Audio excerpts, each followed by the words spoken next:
자, 이제 25년도 육모 민사법 선택형 강의 들어가도록 하겠습니다.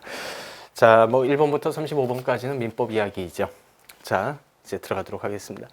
자, 문제 1번 보시면 자, 유치권 이야기가 나옵니다. 자, 1번.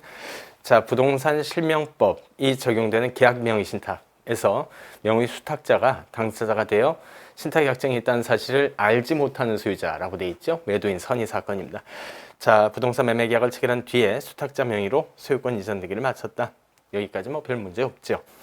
자, 이때 신탁자의 수탁자에 대한 매매대금 상당히 부당이득 반환 청구권은 부동산 자체로부터 발생한 채권이 아닐 뿐만 아니라 부동산의 반환 청구권과 동일한 법률관계나 사실관계로부터 발생한 것이라고 볼 수 없으므로 뭐 너무나 잘 아시죠? 많이 시험 문제 출제됐습니다. 뭐 따로 설명드릴 필요는 없어 보입니다. 학교에서도 배우셨을 겁니다.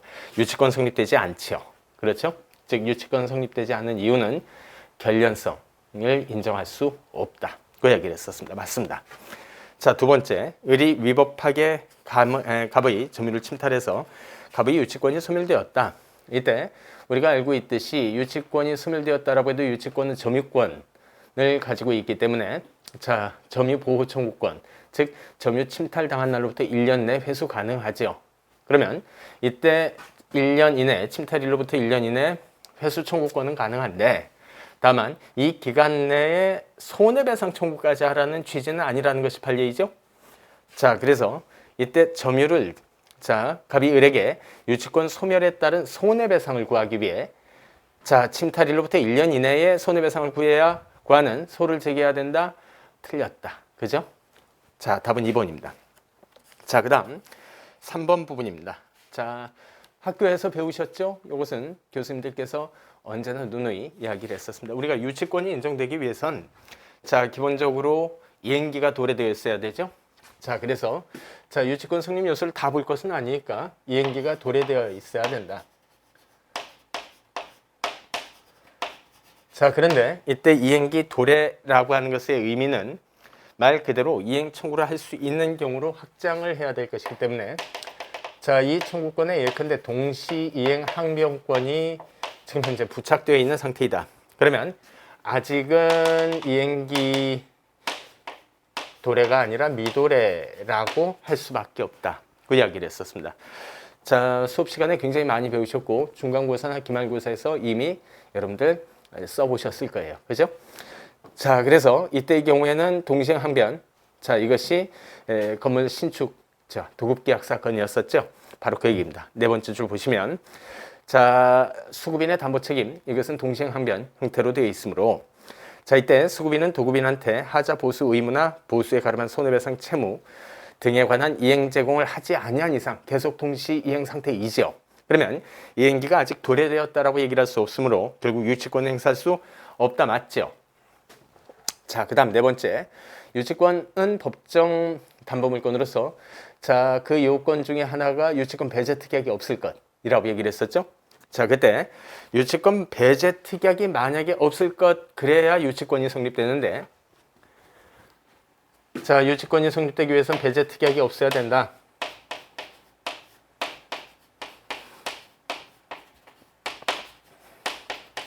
그런데 만약에 있다면요, 이와 달리 그러면 유치권 성립하지 않지요. 그렇죠? 자, 유치권은 성립되지 않을 겁니다. 그러면 배제 특약이 없으면 유치권이 있고 배제 특약이 있으면 유치권이 없다라는 말은 유치권은 담보물권이죠. 담보물권 역시 마찬가지로 물권이다. 그죠? 자, 물권은 있거나 없거나 만약에 있다면 대세적 효력이 있죠. 자, 이 세상 모든 사람들한테 이건 내 거다 라고 주장을 할 수 있는 자, 일단 대세적 효력이 있는 것이 말 그대로 물권이니까 배제 특약이 있으면 그냥 유치권이 없는 겁니다. 아셨죠? 자, 그리고 물권의 내용은 정형화되어 있어야 되기 때문에 상대에 따라 다르면 안 되지요. 우리는 이것을 물권법정주의라고 알고 있죠? 자, 따라서 유치권 배제 특약이 있다라고 해도 누구한테는 자, 배제 특약을 주장할 수 있고 누구한테는 배제 특약을 주장할 수 없고 이러면 안 된다라는 거겠죠. 그래서 자, 이 배제 특약이 있으면 유치권은 성립되지 않는 것이고, 자, 상대방에 따라 달리 유치권 배제 특약 주장을 또 없다라고 해서는 안 되는 것이다. 됐죠? 자, 그 점에서 자, 4번 지문에 유치권 배제 특약이 있는 경우 다른 요건이 모두 충족되었다 해도 유치권은 발생하지 않는다. 맞죠? 여기까지.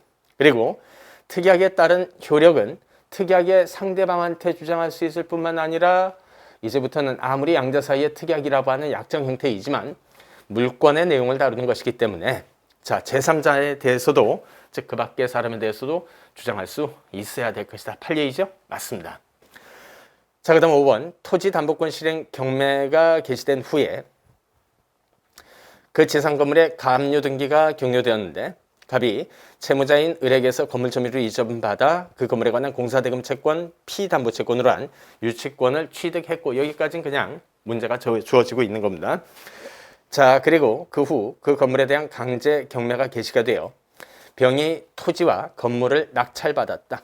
이 경우 건물의 가압류 등기가 격려된 후 을이 갑에게 건물 점유를 이전한 것은 처분 행위에 해당되지 않아 가압류의 처분 금지 효에 저촉되지 않는다. 맞습니다. 따라서 갑은 병에게 건물 유치권을 주장할 수 있을 것이다 라고 되어 있습니다. 자, 일단 이제 건물이 여기에 뭐 저당권이 껴있거나 그런 사건 아니죠?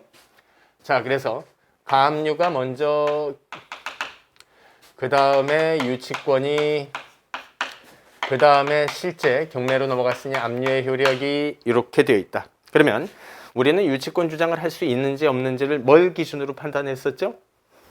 자, 저당권이 혹시 중간에 껴있다면 그때는 경우가 다르겠지만 여러분들 아시죠? 물권법 시간에 배우셨으니까 그러한 사건 아니지요. 그러면 압류의 효력이 생기기 전에 이미 취득된 유치권이네요. 그죠? 그렇다면 유치권 주장할 수 있습니다. 자, 그래서 자, 건물 유치권 주장할 수 있다. 맞습니다. 자, 이 문제 1번 옳지 않은 것은 2번이죠. 자, 그 다음 문제 2번으로 건너갑니다. 또 역시 물권법 영역인데 자, 이번엔 질권 이야기가 나옵니다. 자, 1번 보시면 질권 목적 채권에 대해 질권 설정자의 일반 채권자 신청으로 압류 및 전부 명령이 내려졌다. 자, 이때 그 명령이 제3자에게 채무자에게 송달된 날보다 먼저 질권자가 확정일자 있는 문서에 의해 민법 제349조 제1항에서 정한 대항 요건까지 갖췄다면 제3채무자는 전부 채권자에게 변제했음을 들어 질권자에게 대항할 수 없을 것이다. 따라서 채권 질권자는 전부 채권자를 상대로 부당이득 반환 청구를 할 수 있다라고 되어 있습니다. 굉장히 복잡해 보이지만 여러분들 역시 질권 파트 물권법 시간에 공부를 하셨을 때 학교에서 배우셨을 거라고요. 자, 지금 현재 뭐가 먼저 도달이 되었죠? 자, 일단 기본적으로 이야기를 한번 해볼까요? 자, A가 B에 대한 채권자라고 가정을 해보고 그 다음에 B가 C한테 가지고 있는 채권이라는 재산이 있다. 이렇게 한번 생각을 해보는 겁니다. 자, 그리고 이때 A는 B에 대한 예컨대 자신의 채권, 자, 그것이 있는 상태였는데 자, 질권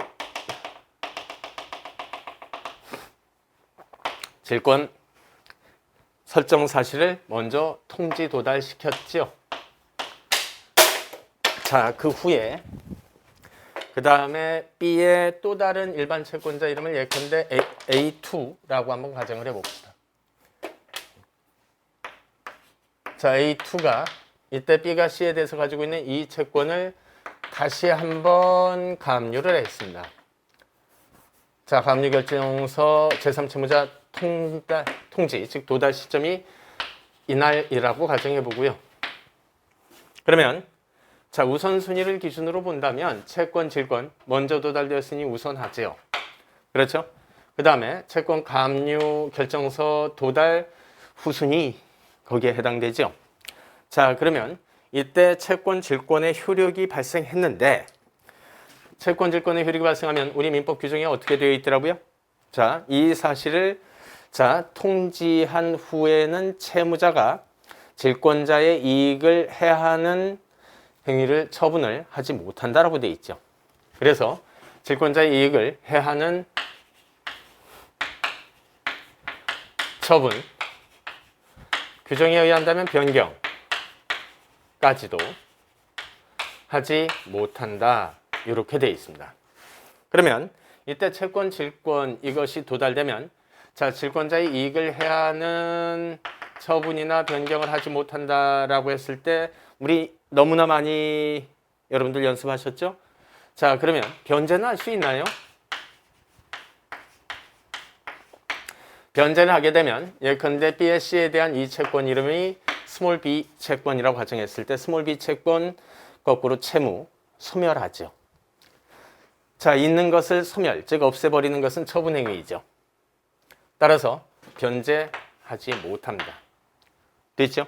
그래서 변제를 이제부터는 B가 C가 즉 제3채무자가 B에게 이렇게 하지 못하게 되는 것이다. 됐죠?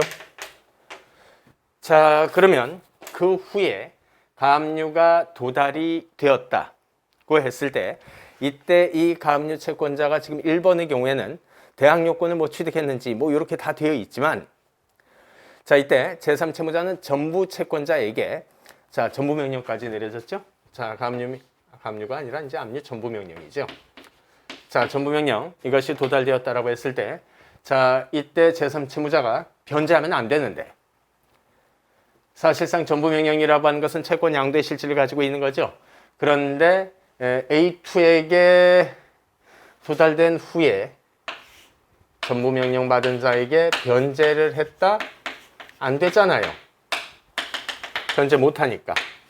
됐죠? 자, 따라서 이 B의 C에 대한 스몰 b 채무가 변제가 안 됐다면 스몰 b는 그대로 있습니까? 없습니까? 있지요. 스몰 b 채무는 기본적으로 그대로 존재하게 되는 거죠.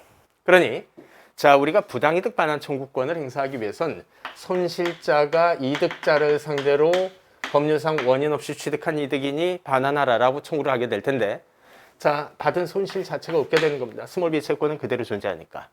아셨죠? 따라서 이때 경우에는 부당이득 반환 청구할 수 있다가 아니라 없다라고 해야 되겠죠. 1번 틀렸습니다. 답입니다. 자, 그 다음 2번 질권자가 제3채무자로부터 자기 채권 초과 지급받은 경우 많이 공부하셨죠? 자, 그래서 질권자가 제3채무자로부터 자기 채권을 초과 지급받은 경우와 관련돼서 여러분들께서 이제 학교에서도 배우셨고 그 다음에 그런데도 좀 이제 판례가 조금 이상한 판례들이 있는 듯하여 여러분들이 혹시 일단 이제 조금 혼동을 아직도 하시고 계실 수가 있어요. 자, 그럼 한번 봅니다. 자, 질권자가 제3채무자로부터 아까 자기 채권을 초과해서 지급받았다. 아까 그 구도 그대로 가져갑니다. 자, A가 B에게 스몰 a 채권을 가지고 있고 자, 이 채권 액수가 요만큼이다. 그리고 B가 C에 대해서 가지고 있는 채권이 있는데 이 채권은 여기서부터 뭐 여기까지다. 그러니 제3채무자가 이 채권 질권자에게 혹시 채권 질권자가 직접 청구권을 행사한다면 그때는 직접 청구에 의해서 줘야 되겠죠? 얼마 어치 준다고요? 요만큼만 주면 되는 것이다. A한테는. 그죠? 그런데 만약에 이와 달리 이거를 더 초과한 요만큼을 다 줬다면 그러면 초과 지급이지요.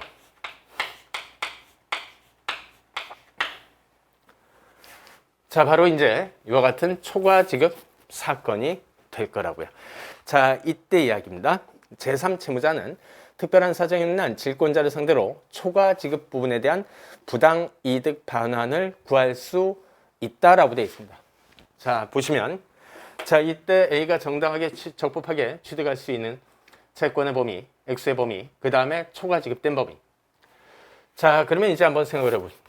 자, C가 나중에 그 사실을 알고 아, 이거 너무 많이 줬네 라고 해서 부당이득 반환 청구를 누군가를 상대로 민법 741조 부당이득 반환 청구를 하려고 한다. 부당이득 반환 청구권의 아까 요건 사실 말씀드렸죠? 손실자가 이득자의 취득